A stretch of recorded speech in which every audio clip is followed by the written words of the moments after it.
Right, welcome to Weekend Series Preview with Stephen Willis alongside Chris Muller. Before we get started, I do want to tell you about the Vault Society. That's a big push for the Ole Miss Athletics Foundation.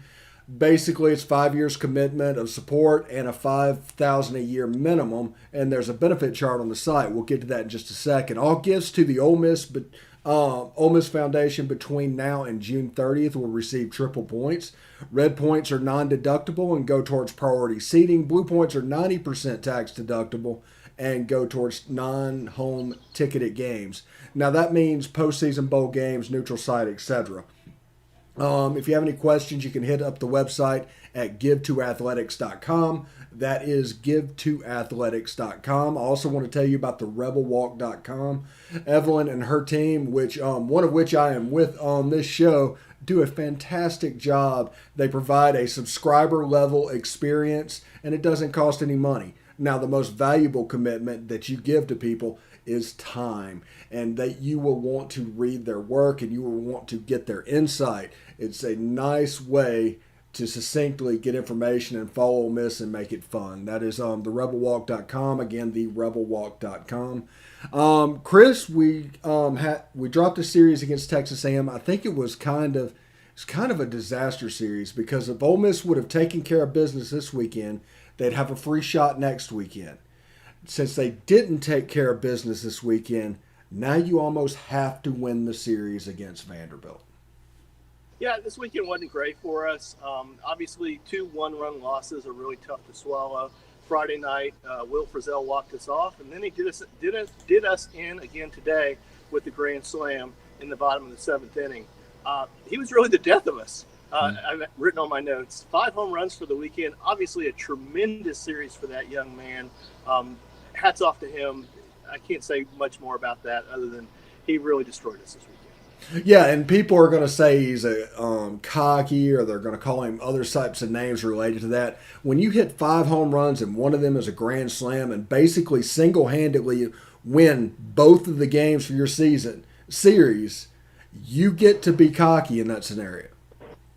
Absolutely, and I'm gonna tip my hat to him and just say, hey, maybe we should have done things different a couple times when he was up to the plate.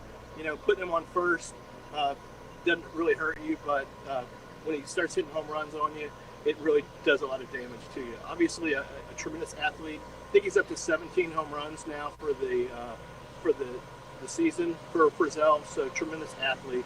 Some people that had a really good series for us, though, that I was really impressed with. Hayden Leatherwood continues to absolutely, tear the ball up. He was 7 for 11 for the series.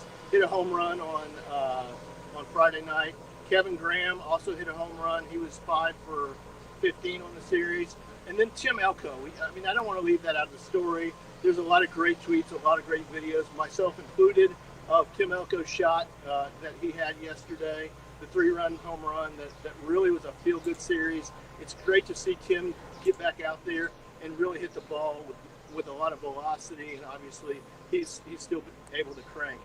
Tremendous celebration from our team when he hit the home run. Just really happy for that young man to see him come back from the injury and be able to perform at a really high level still. Yes, and a concerning thing, it looks like Gunnar Hoagland will have an MRI on his forearm snipped on Monday. Is that correct? That's correct. That's what Coach Bianco said in the postgame yesterday, that Gunnar will have that. Obviously, that was a weird situation on Friday night. Nobody really knew what was going on until after the game when we talked with Mike Bianco. It was thought that he had an illness or something like that, but that was proved to be wrong.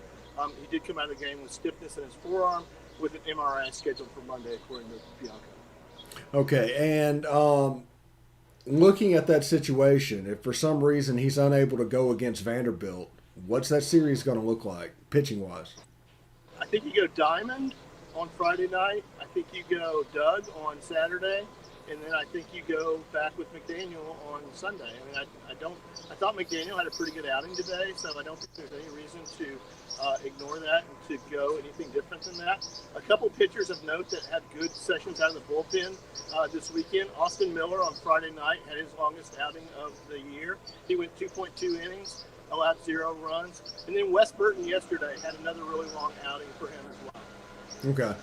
And Yeah, Ole Miss would have swept this series if it wasn't for Will Frizzell and how he just basically dominated from behind the plate. I mean, it's National Player of the Week type numbers, but the team actually played well enough to win.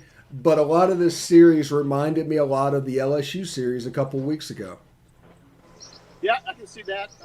Obviously, we dominated Saturday's game a little bit, and the one-run losses are just tough, so tough to swallow.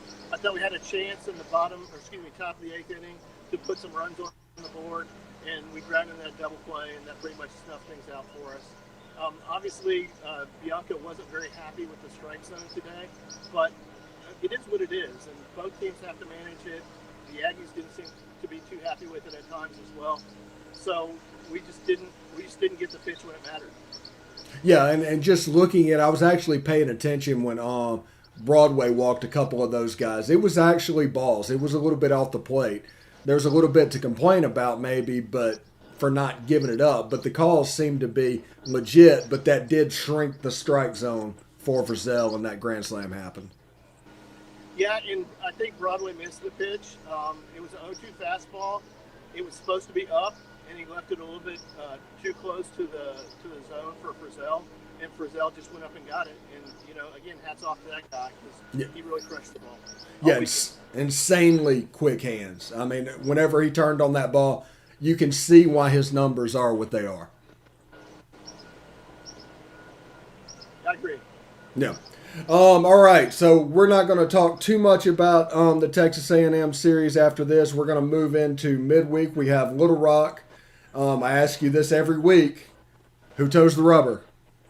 I can choose Cody Adcock this week. I hung out with Cody a little bit during BP both days, so Cody Adcock's my pick for this week. Okay, and they play Little Rock, I believe, Tuesday night. This weekend they have Vanderbilt. The much-anticipated Vanderbilt series. Let's do a little bit of a preview into that. What are we expecting? What do we need to see from that series? I'm sorry, Steve. I've got a lot of background noise around me. Can you repeat the question? The Vanderbilt series.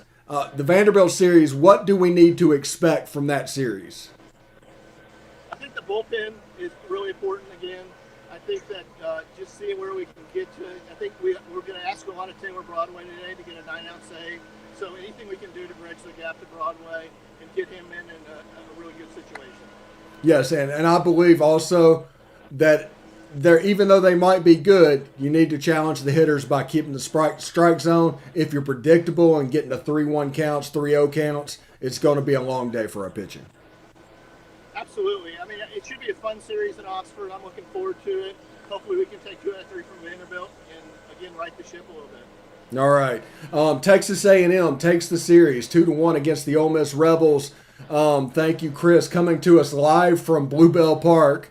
And that was a cool little thing. Apparently they're doing landscaping at the moment. That explains the noise. But thank you very much for watching us. We're going to come back after the Vandy series. We're going to have a review. We'll have a preview. Remember, no Palmcast tomorrow. I've got a medical thing I've got to take care of. I will put this video up again in the 11 o'clock Eastern, 10 o'clock Central time frame. So thank you very much for joining us. We'll see you later. And for Chris, I'm Steve. Hotty toddy.